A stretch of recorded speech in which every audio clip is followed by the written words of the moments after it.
Far from the hustle and bustle of cars and trams in Eastern Kilda, in the small farming town of Shepparton in 1949, a newly arrived Reb Zalman Serebransky, hosted by Reb Moshe Zalman Feiglin, wanted to open a yeshiva to teach boys Torah as they had known it in the old country.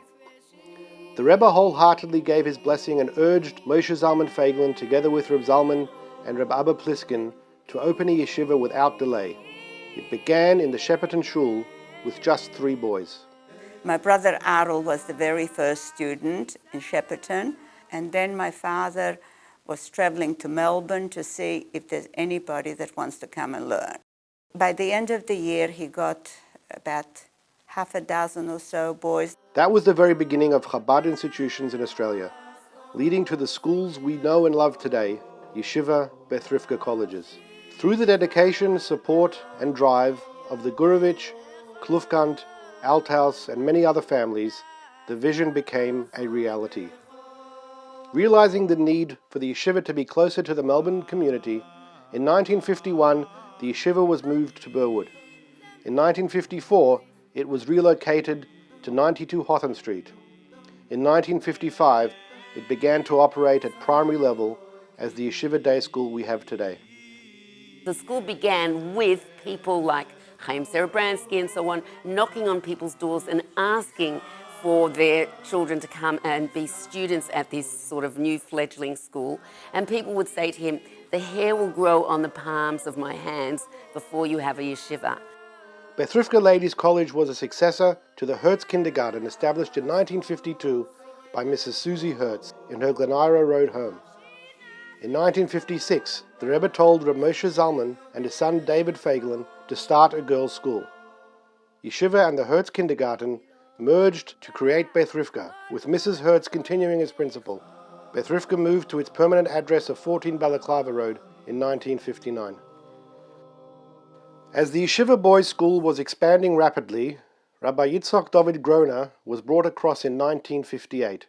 Having initially arrived on a 3-year arrangement to teach, administer and further grow the school, he would end up as Rov and head of the Moisters for the rest of his life. The first matriculation class graduated in 1965. Mrs. Hertz was a fearsome woman who struck terror into our hearts. Because I was a very good girl. I was very obedient and followed all the rules. They were working on what is now the art place in the secondary school. And we were told we must not go there.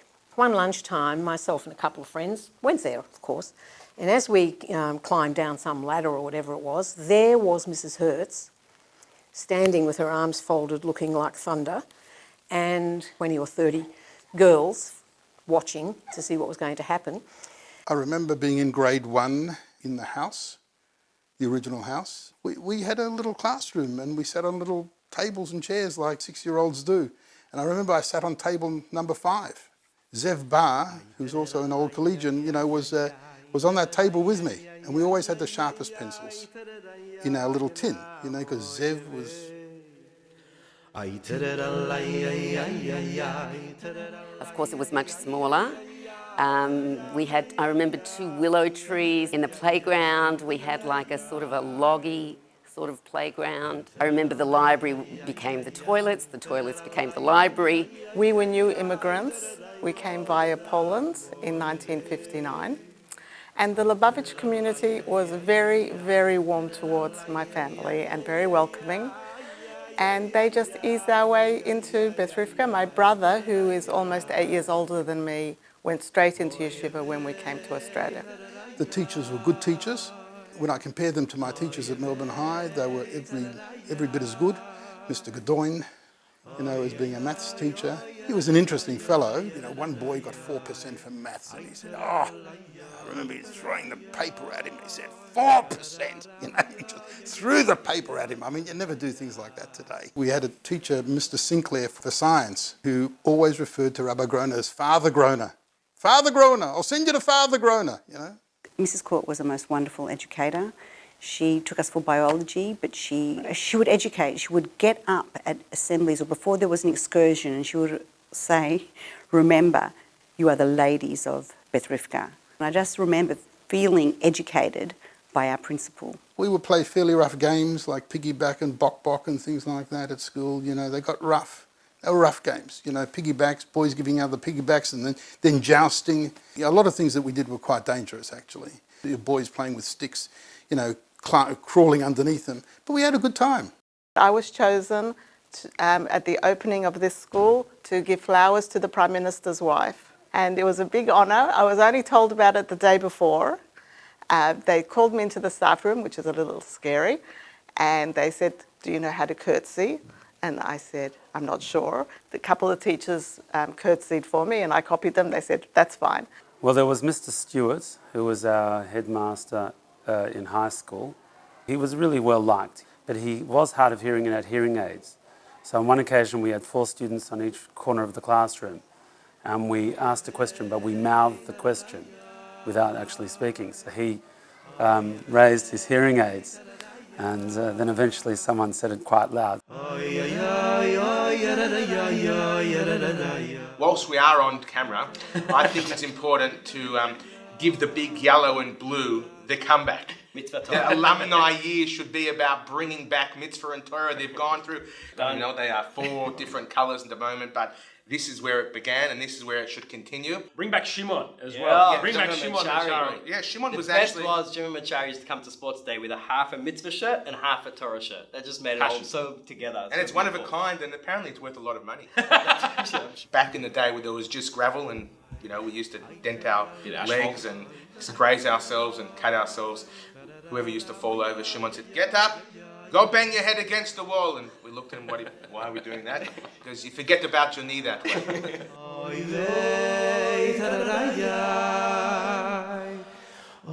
My fondest memories of Beth Rivkah would probably be school camps, having Mr. G sing Mipikel and Miss Mac sing Big Gedalia Goomba. We also had at camps, we'd go on bivouacs with these mouldy tents. It was really gross, but we had fun and froze a lot. Well, when we were in grade 6, they used to get some of us to blow the shofar for the younger years. So we used to go from classroom to classroom. That was a big leadership role. We felt very proud of ourselves blowing the shofar at the assemblies and in the younger classes. Got a picture of myself on the Yeshivah stocker box. Immortalised. Yeah. Somehow I just perfected this beautiful sketch of Rabbi Blasowski, blew it up to about life size, coloured it in, laminated it, put elastic on, and I came in with a mask and then whipped it on when he wasn't looking. When he turned around, there I was with this. It was really beautiful. Anyway, I got sent straight to Rabbi Glick's office. The first reaction Rabbi Glick saw it was he laughed and he said to me, "Can you make one of me?" One thing I do remember is that some of the boys in our class, we always had a competition. Who could have the tefillin marks last the longest on their arm? All right. If you made it past 11 o'clock in the morning, you were the winner. Sport, we had asphalt. We didn't have an oval. You know, we played football, kick to kick. If you fell over, you'd graze your knees. The biggest 2 sports we had, 3. Running around a block. Shimon Manshari would make us run a block. Soccer, always played soccer, usually against Mount Scopus, usually beat Mount Scopus. Long jump, yeah, we had a long jump sandpit. We jumped to that. If we were hot, we'd go into the mikveh afterwards and have a swim. So the whole class would just jump in, cool off, get out and freshen up. I remember in year 8, we as a class wanted more Jewish studies, so Mr. G organised an appointment for us. I remember he had a massive pinboard in his room for the schedules of all the teachers, and he heard us out and he delivered on what we had asked. And I think that was a really empowering thing for us to know that we had a say in our school. Rabbi Glick, the exterior was often more tough than once he had you one-on-one. And I remember the interior of his office very well, having spent some time there. There was one time I got sent there. Rabbi Glick looks at me and he smiles and he says, "Take a seat, David." And then he leans right back in his ergonomic chair that he had or whatever it was, and he's staring at the roof for a long time, looking up. And he says, "That crack in the ceiling, is that any bigger than it was last time you were here?" Rabbi Glick, I was here 2 days ago. I don't think there's been any difference in any of the architecture of this room. And he says, "Well, let's make a deal then, David. The next time you come to see me, that crack should be considerably bigger than it is now." I wasn't being disciplined and I wasn't being spoken down to, but with a little bit of humour, I was being uplifted. Another really special memory is song and dance. I'm not a singer and I'm not really a dancer, but just the spirit of excitement in the air when every year when song and dance came around, you know, as a teenager being part of it, it was just an incredible accomplishment to pull it off, all done by the students together, and it was a really special moment to stand on stage with everyone at the end and celebrate an incredible accomplishment. We had Rachelina Pastik in our class, and she was always just a spark of joy in our class. And I think from a really young age, it taught us incredible life lessons of, you know, being patient, being kind, beyond what might be expected of our age level. You know, I attribute some of the beauty of our class to her. The school I was at asked me to leave. We couldn't afford various other schools, so it was a bunch of little miracles, and I ended up in Yeshivah, and thank God. It was a big shock to my system. Rabbi Gorelik used to take all the non-learned new students, so we'd all sit there learning how to do brachas, learning how to put on tefillin, and he'd teach us all about the festivals. So he really taught me everything about how to do Judaism, so I really owe him a lot of respect. But it was a big shock. I mean, people's names, you know, Mordechai, what, Moishi? There was like 100 Moishis, and I had never heard the name Moishi before in my life. Yeah, Moses, surely, but thank God I got my ch down pat when I was younger. That was, bar mitzvah classes gave me the ch. Mr. G's Tanya classes really standing out in my mind. It was an elective that every single girl in the whole year level chose. I don't know how much Tanya we learned. He spoke a lot about his experiences fighting for the land of Israel and his childhood in Russia. And I think we just learnt to love Yiddishkeit. His approach was so warm and so passionate, and that was the lesson we walked away with. Ballarat was fun. We went in grade 5, and there was a lot of preparation too. So we learned how to do, we had a hessian that we had to stitch, and we learnt how to write in special handwriting, and we had to learn etiquette. And then when we went there, we were very well prepared. I was the blacksmith's daughter, so I brought horseshoe biscuits from Hamish Cookies, and I think that the master was very happy that he got a sweet treat. Growth, Yirat Shamayim. I graduated Beth Rivkah in 2018, and I went to Beth Rivkah from kinder to year 12. Beth Rivkah really sparked my interest in learning more and questioning more and always wanting to find the answers to everything. So now I'm studying a Bachelor of Science at Melbourne University. Throughout high school we had so many discussions and so many classes about interacting with science, and it was always positive. The focus was always on giving us the skills to be able to go out into the world and interact with the outside world. Every single day I go into university and I'm implementing all those skills that I learned in Beth Rivkah. I do see myself as a yeshiva boy. I guess my relationship with yeshiva is a bit complex though. I made the decision not to go the Hasidic way. I feel as though that I was well inculcated with the Yiddish and Neshama from the school. Torah and mitzvahs, I feel as though that I took that message on board, and I owe that debt, a great debt to the Yeshiva College for that. Going to Beth Rivkah, I got quite a well-rounded education. The exposure to lots of different things from a Yiddishkeit perspective, the thirst for knowledge, wanting to learn, we learned how to learn. There was a care. And with school, if teachers care, then the children will care. And the motto at Yeshiva, and this is a motto I live by, is to always be mensch, to always respect other people. And that was always drilled into us for every day, all day. We went to a happy school and a productive school. Our VCE marks were amazing. And now I know that being a principal is a really hard job. And if I become even half the principal that Mr. G was, I will consider myself ridiculously successful. Like a lot of people in our class ended up, becoming leaders in communities around the world, and that's something that we picked up from Yeshiva, whether we were still lay people or rabbis or not even practicing, but we felt a responsibility. Beth Rivkah had quite an impact on me. Even though I was brought up in a traditional home, I lived in East Brunswick, and I'd go to the shul that was there for a long, long time, Talmud Torah School in the morning.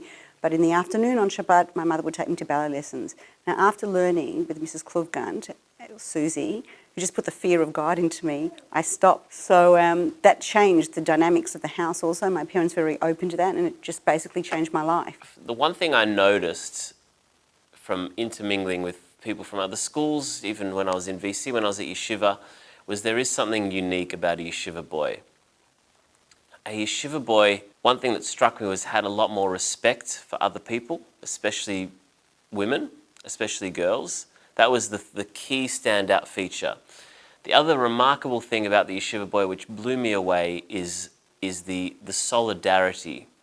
You know, this kid didn't have a television or wasn't interested in anything I was into, didn't like sports, but you're all still friends together. You still go to do things together. So there's the solidarity, there's the respect for other people, and that's what a Yeshiva boy is. And a larrikin. I wish for it only to grow in number, grow in strength. I wish for the students to always appreciate what Beth Rivkah has to offer, not to take it for granted. And for Beth Rivkah's mentality to be something tangible for all the students, like it was for me.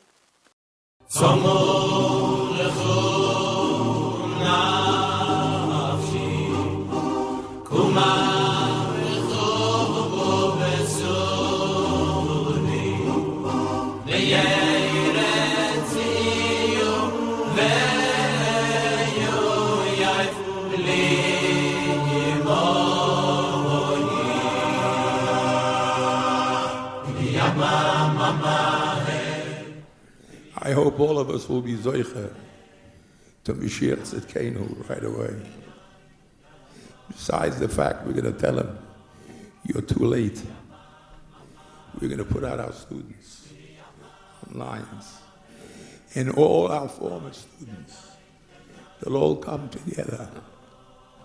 And we'll show and we'll say, you see, look at our fruits. They are great. Down under. Baruch Hashem. Mashiach. Be proud of us. Give us a blessing.